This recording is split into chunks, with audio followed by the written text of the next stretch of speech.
광주 시민 여러분, 지금 시내로 기원군이 쳐들어오고 있습니다. 우리를 잊지 말아주세요. 잊지 말아주세요.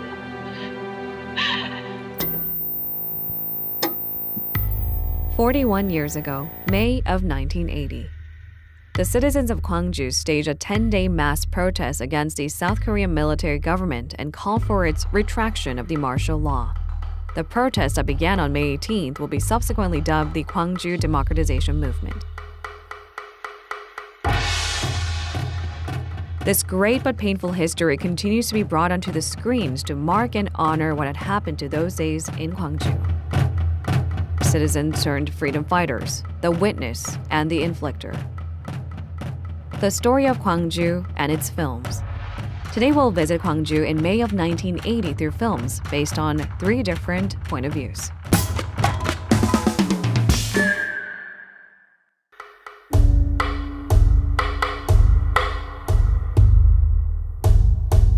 The film May 18th in 2007 depicts a story of 2 ordinary brothers living in Gwangju.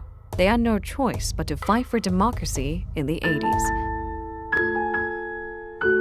Minu is a taxi driver in Gwangju. Jinu is his younger brother who looks up to his brother immensely.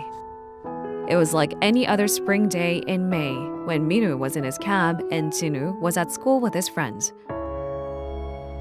But their peaceful day was crushed without warning when the martial law was extended at midnight on May 17th. The military dispatched in Gwangju opened fire on citizens, and Jinu, who couldn't flee from the scene, collapsed in front of his brother after getting shot. Having seen his only brother die before his own eyes, Minu became a liberty fighter to protect his innocent neighbors and fight for his upright values.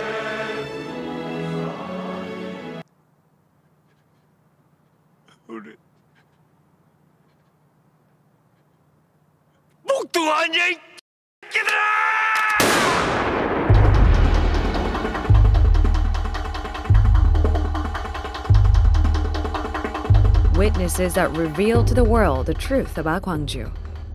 A German reporter named Wirgen Hinspeter, who covered the incident in the city himself, and Kim Sa-bok, a Korean taxi driver who drove him to Gwangju. Their story became the basis of the movie A Taxi Driver, released back in 2017.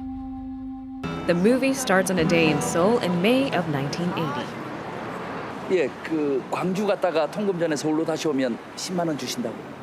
Mansub hears about a German reporter named Peter who is willing to pay a large sum of money for a ride to Gwangju. And their trip to Gwangju begins this way. Hey, 광주. Bonjour, are we here? 예. Following the arrival to the city, Mansub witnessed unbelievable acts of violence. He also becomes a victim of the military's reckless violence. Mansub escapes Gwangju alone, but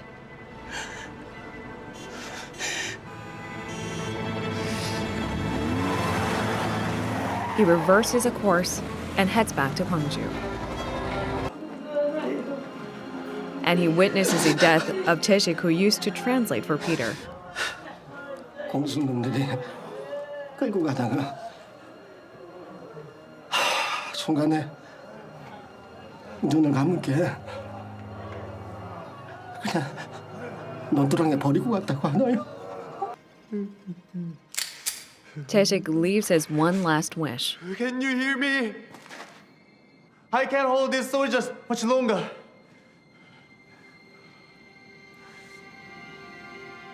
So please, go now and show the world what's happening in here. And Mansub puts his life on the line and takes Peter out of the city to fulfill that very wish. Ein Ende des anhaltenden Volksaufstandes, der sich vor allen Dingen auf die südlich gelegene Stadt Gwangju und die dortige Umgebung erstreckt, nicht in Sicht. And finally, the brutal truth of Gwangju that the witnesses have seen was unveiled to the world.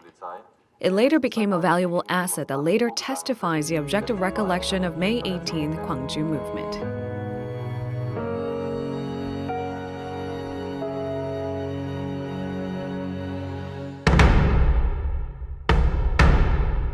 Then how was a movie made in the view of the inflictors in portraying this tragedy? In the Name of the Sun is a film released this May. It follows a story of a former airborne troop who oppressed Gwangju citizens 4 decades ago.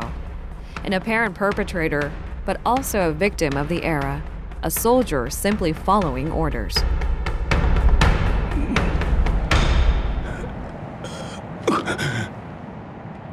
In the film Chaegun, the main character gets through his days ridden with guilt from the wrongdoings he committed in Gwangju in May of 1980. And then there are the irresponsible others who live without any feeling of guilt. 당시에 우리 공수여단이 광주에 내려가게 된 거는 소위 폭동이 일어나지 않았습니까?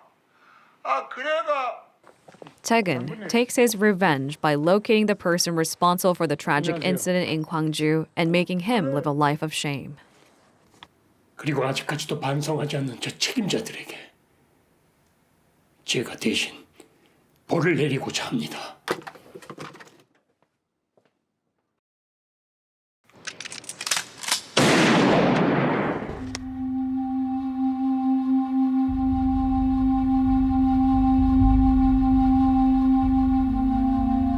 "10 Days of the Courageous Fight for Democracy in Gwangju in May of 1980. Having been made into a movie this year, the May 18 Gwangju democratization movement is once again reflected as a day that should never be forgotten.